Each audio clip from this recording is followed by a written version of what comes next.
Assalamualaikum warahmatullahi wabarakatuh. Halo sahabat belajar bersama, kembali lagi bersama saya di Belajar Bersama.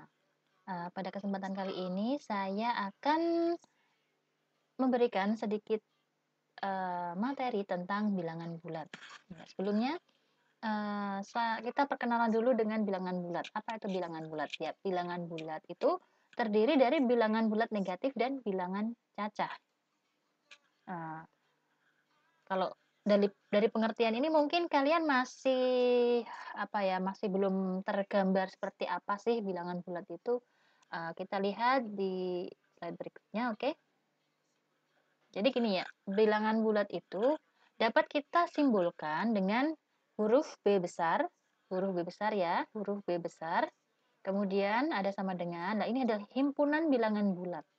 Bilangan bulat itu yaitu semua bilangan negatif. Ya, di sini ada tanda titik 3 ini yang artinya dia tak hingga negatif berapapun. Bisa negatif 10, negatif 11, negatif 1 juta dan sebagainya. Kemudian ada 0, yaitu bilangan cacah kan mulai dari 0, kemudian 1, 2, 3, 4, 5 dan seterusnya.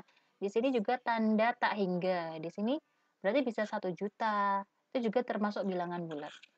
Kemudian kalau kita gambarkan bilangan bulat dalam garis bilangan, yaitu seperti di layar ini ya.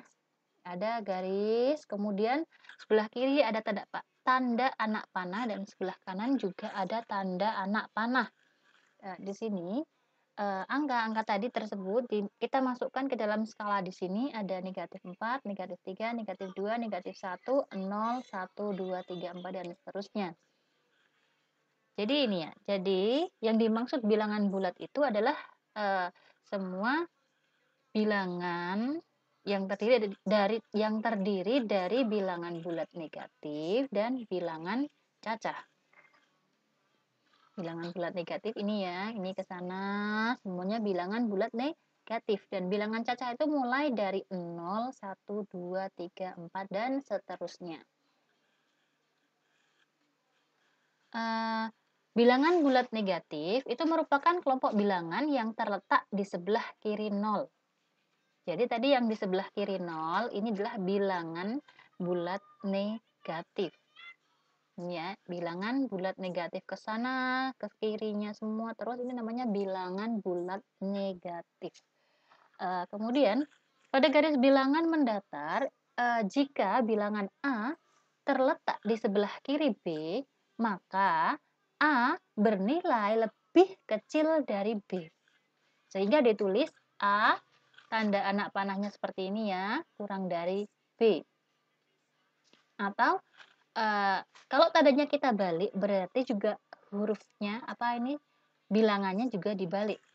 Atau kita tuliskan B lebih dari A. B lebih besar dari A ya. Ini bacanya seperti itu ya. Ini B lebih besar dari A. Sedangkan ini A kurang dari B.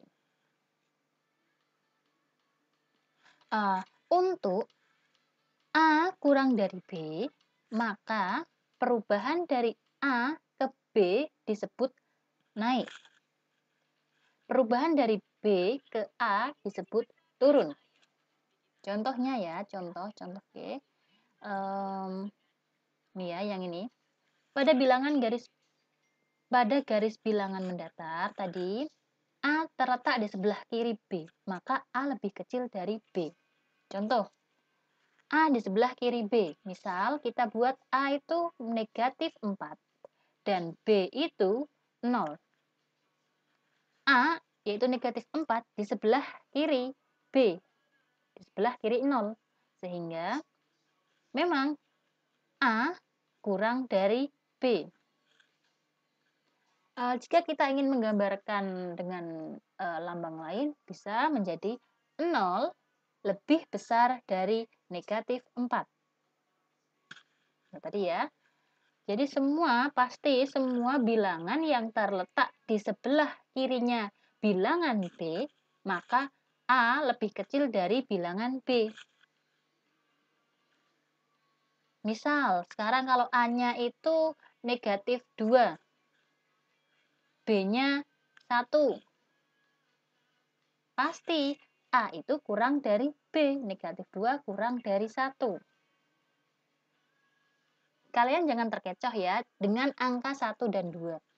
Di sini memang 2 itu kan lebih dari 1, tetapi di sini dia memiliki tanda negatif yang artinya dia lebih kecil dari 1.